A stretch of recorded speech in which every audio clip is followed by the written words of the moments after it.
We aren't just about anime. We like books too, buddy. Yes, we're studious We our branches run deep with with all of the all the nerd shit. extracurricular nerds. all the nerd shit. But, Video games, books. You finally Anime. convinced me to do The Way of Kings by Brandon Sanderson. Yes, my goat, Brandon Sanderson. I like him. It's hard to match his world building, but GOAT, It's my goat. that's fair. I do like him. It's just different from what I normally read. Yeah, because characters live. Listen, Joe Abercrombie, my favorite author. Yeah, I'm not sure he could even make a world the You're way wrong. Brandon Sanderson does. But before we get into the book, my only issue with Brandon Sanderson is like, I just don't care about some of the characters when they come on. And it takes maybe a chapter or two before I care about Abercrombie's characters and stuff like that. Can you give me an example? So I was really into Shalon Told for you, becoming a ward. told you would be. Yeah, it was really cool. And then out of nowhere, like they introduced Dalinar and Adolin and all the stuff they're doing, and I'm like, it took like they're in part 2 Mhm. of the book. I think they come back in part 4. I didn't care until halfway part 4 about anything they were talking about. I was like, I'm paying attention because it's probably going to be important, but didn't care. Like they're like the king and his shard plate armor or whatever. It got cracked when the beast came. The Blackthorn came out and moved so quickly and killed it. And I was like, don't care. Where's Shalon?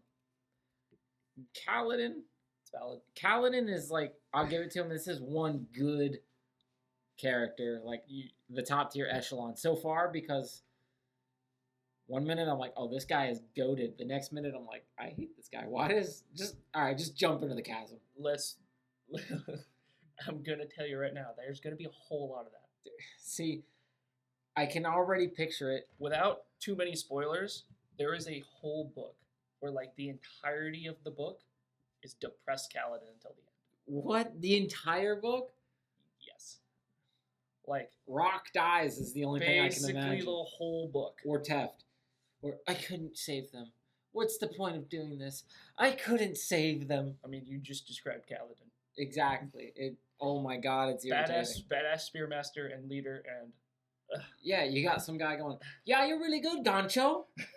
And he's like, I'm not good. Oh, he reminds me of the goth kids that's my from actual South Park. goat. That's my actual goat. I'm not a freaking warrior. I'm just a bridgeman. Yeah. It Listen, drives me insane. But I will say now I do like Dalinar. Especially now that, what is it? I can't remember her name. The queen's name. Navani. Yeah. She's cool. we are talking. This is not going to be a vague discussion, by the way. We are talking spoilers with Way of Kings. Yeah. Just book 1. Spoiler alert for sure, because that's all I've gotten into. She's cool. Yesna is one of my favorites as great. well. Love her. I love the end too, especially when like Shalon's like, yes, I can go to this place. It wasn't described to me, and she's like, I killed my dad. Truth bomb, and then Yesna, you idiot girl, pulling her out of it. I was like, oh my god, this is so good. I love it. Yeah. And then immediately the next thing, I hear the sound of the bridgeman dying. I'm doing nothing again. And I'm like, God dang it, dude. There is a whole lot of that. I was like, dopamine's just up here with Shalon, and just every 2 minutes, Kaladin makes me hate his guts. And then he slices through a billion Parshendi, and I'm like, okay, that'll get the testosterone going. Yep. Why does this feel so sad? And I'm like, oh my god. I was like, I get it, but then, the truth bomb that they're like the void bringers or whatever towards the end. The Parshmen, whatever. Parshendi, yeah. So I feel no guilt of their deaths again. But when Dalinar did the salute at the end to the Take it, other the wind and truth, shade brother. bearer, Shard bearer? yeah, I can't speak, but yeah, shard bearer. When they saluted each other, I'm like, okay, they're legit. Respect. But yeah, there's just so much to drive. Another Parshendi shard bearer is a badass. Is he? I mean, it feels like everybody's playing like catch up to how OP Kaladin feels, except for the assassin in white. Seth Sansan. Yes, I feel like you're never gonna forget that name. No, never. Because I read book 1 of Mistborn while ago, and all I remember is the scars up Kelsier's arms. Listen, there's 2 things I'll never forget after reading Sanderson's books. Unfortunately, I am the hero of ages. Fucking goated quote. So great. And Seth, son Villano, wore white on the day he was to kill a king. I don't know. If that sentence doesn't hook you by your ball sack and bring you into the book immediately, I don't know what will. Yeah, that entire first chapter, I was like, yes, and then we meet Kaladin. But not Kaladin. Yeah. No, not the guy Kaladin taking. Sen. The kid Kaladin takes in. Yeah, I was like, hey. Wait, what? When I started the book, I'm like, okay, so we're getting a new guy's perspective in the army, and then they kill him immediately. I'm like, or Sanderson killed him immediately. Mm-hmm. He's just gone. Like, our first POV of the book is just gone 30 seconds. I know it took me a while too. Reading it, I was like, huh? Who is our main character? Yeah. Who am I rooting for here? What is happening? But what's that guy's name that he was in the army? Kaladin. I forgot his name. Starts with an A. Yeah. Amaranth. Amaranth. That I'm gonna keep reading the book just because I swear I hope Kaladin decimates him. Like, I need that moment. The smile, because when I heard like, oh yeah, he's a shard bearer and he's going to the Shattered Plains. He gets to Shattered Plains in book 2. I was like, all right, he set it up. You are going to spend a lot of book 2 with that whole, without too many spoilers, with that whole dynamic between Kaladin, Dalinar, Amaram, and Adolin. All of them, that dynamic, you are going to be pissed off for most of the book. No. So you're going to sit there. I'm going to assume Amaranth's going to try to do something nasty. You're going to sit there grinding your fucking teeth at specifically Dalinar and Kaladin. Well, there's so many issues I've already noticed. Just gonna sit there that if they just talk to each other and we're honest for 10 minutes, you're gonna be so angry the whole time. And I will say this also. I think I've told you how my top characters go for each of the books because I have read all 5. Book 2 is where Adolin starts creeping up as one of my favorite characters. I like him. There's not enough of them in book 1 to be like a favorite. Exactly. But when he helped the prostitute woman, and I was like, okay, respect. You can see he's an honorable man, to a certain extent. How many women was he courting throughout this book? There was like 10. Exactly. But does he pick one? Yes. As a manga romance guy, there is romance. See, 100%. There's romance between multiple couples. I'll tell you that right now, without too many spoilers. Now it's Brandon Sanderson. I'm gonna assume it never gets to Jay Kristoff levels of romance, but oh no, there's no swollen buds or or biting at their legs and sucking out the blood or whatever. That's what happened. Empire of the Vampire. Yeah. There's no say please. But yeah, the book is just. But I was working and I'm like, you guys can't talk to me. There's an hour left and it's you'll get your romance fix. It'll take over, I think 500 hours and not 500, 300 hours, 500 for the 5 books. They get longer as they go. The pace I want to read this, bro. I gotta slow down because he ain't even started the next one. Wind and Truth, I think, is almost 60 hours. Dang. Yeah, we got to do the audiobook version because we have kids. Yeah. No time to read anymore. Plus, I open any book. My son goes, "What are you doing?" With the audiobooks, the narrators, the voice actors they're great. Pretty good. There's some that are like, okay, yeah. I'm going to read this. Yeah. That's how I was with the Magnus Chase books with Riordan. Mm-hmm. That's his Asgard books. Yeah. Book 1, it was someone else. And I read it, or I listened to it, and I was like, okay, this is good. Book 2, Magnus chases, the reader changes, and it is god-awful. It is so bad that I went out and bought the book and read it. I hate it when they do that. Yeah, like... They did it to me in Red Rising, too. I know why they did it, and this guy wasn't, like, a terrible... He wasn't terrible, he was still good.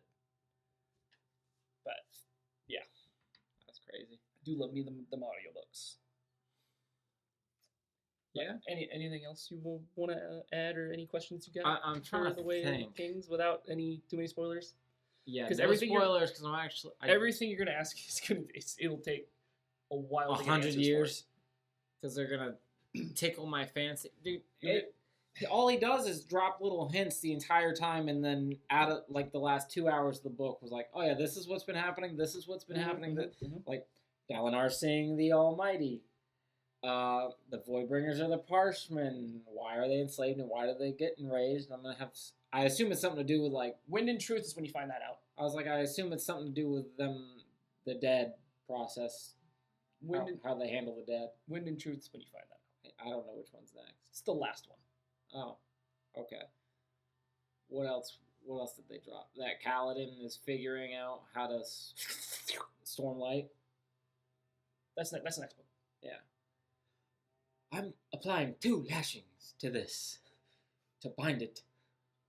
Let's see. Syl finally found out that she's an honor spren, not just a win spren. The creatures that Shallan sees, something to do with it being a version of the Radiant or something like that. Your face is contorting. So without too many spoilers, and you're asking everything. No. I'm trying to think of all of the truth bombs he just dropped. Like, he leaves you guessing the entire time in the last 2 hours. He's like, yeah, it was this. Yeah, and he also does that with this. Every book. I know. You got to sit through 50 hours so that way the last 2. It's like, here's what's been happening. Now, the most interesting part to me of the entire book, though, was Bridge 4. Was, like, him training them. And then I'd be so hyped, and then he's like, I've messed up the whole army. Yeah. I'm depressed. Okay. All the soldiers died. Get past Kaladin in his depressive states, because you will have to keep dealing with that. I'll tell you that right now. That is a recurring theme with Kaladin. But it pays off in a fucking fantastic way in Wind and Truth. You have to get all the way to Wind and Truth for Kaladin's big payoff. He has a bunch of big payoffs, but there's one that's like, I mean, it's good. Really, really like, this was Kaladin's fate, and he went with this, and it's badass. Yeah. Right? Bridge 4, I'm getting tattooed on my body. Bridge 4 is my favorite part of The Way of Kings. It's like Bridge 4, Shallan, everything else. Hoyd or Wit. Hoyd's his actual name, I think I've heard Brandon Yes, talk but you don't find that out until later. Yeah, but like he's a world hopper. Yeah, the way he was insulting like Sadeas, loved it.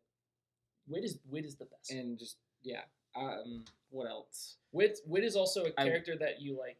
At surface level, he's like, oh, this guy's just hilarious. Way more to Wit. I will say that way more to Wit than you see. I wasn't necessarily surprised by most of the twists that he introduced plot-wise, except for Sadeas betraying Dalinar, because I was blindly listening to Dalinar's dreams, and just, I'm like, oh yeah, you can trust him. And then that reaffirmed it. I was in Dalinar's shoes. I self-inserted. I'm like, oh yeah, he didn't try to blame the assassination attempt on him. Yeah, he's trustworthy. And then he backed out. I am working, and I'm like, this motherfucker is just leaving. That is also the feeling I had. I was like ranting to nobody because I was out by myself, and then the entire time they're all leaving, I'm like, no, Kaladin, go back now. I'm like, I don't care that you're debating your philosophy and you can get free. Go back now. Yep. And then, like, towards the end, Teft or whoever was doing, like, a report, he said like 3 of the bridgemen died helping Dalinar's troops get out. And I'm like, oh my god, we're gonna get depressed Kaladin again. But as long as Gancho and all his cousins are alive, I'm sure Kaladin will make it just fine. I can't forget. He's got a cousin to help with your mental health. You I know? can't remember his fucking name. Can never have Donnie? It starts with an L, doesn't it? I don't know. I don't remember his name. There's a lot of characters, which isn't good if you don't remember his name. Yeah, you keep saying Gancho. I know who it is, but I just read Red Rising, so I can only think of Severo as the small funny guy, and that's in Red Rising. Damn, I actually can't remember his name. But yeah, that's it for B. Sanderson. I love the guy. He's great. Like I said, his character, he needs to take a Joe Abercrombie class. The world building is second to none. 100%. His world building is insane. See, that's the only difference I think. Because, like, Joe Abercrombie, The First Law. And I love his power. Nothing. There is no plot. They go on an adventure for nothing. But I cared so much about every single character. Yeah, the character work in that. Sanderson could kill off every single character here except for Shallan and Kaladin when he's being hype, and I won't feel a thing. As of now. But it was a 60-hour audiobook, and if I don't care that much... I love his... not power scaling, but his... Not power scaling, but the powers in each of his worlds, too. Oh, Mistborn, yeah. He comes up with some unique stuff. I'll give him that, too. It's pretty great. He's got a big brain for that magic system stuff. Yeah, his magic systems. Yeah. But all right. Bye-bye.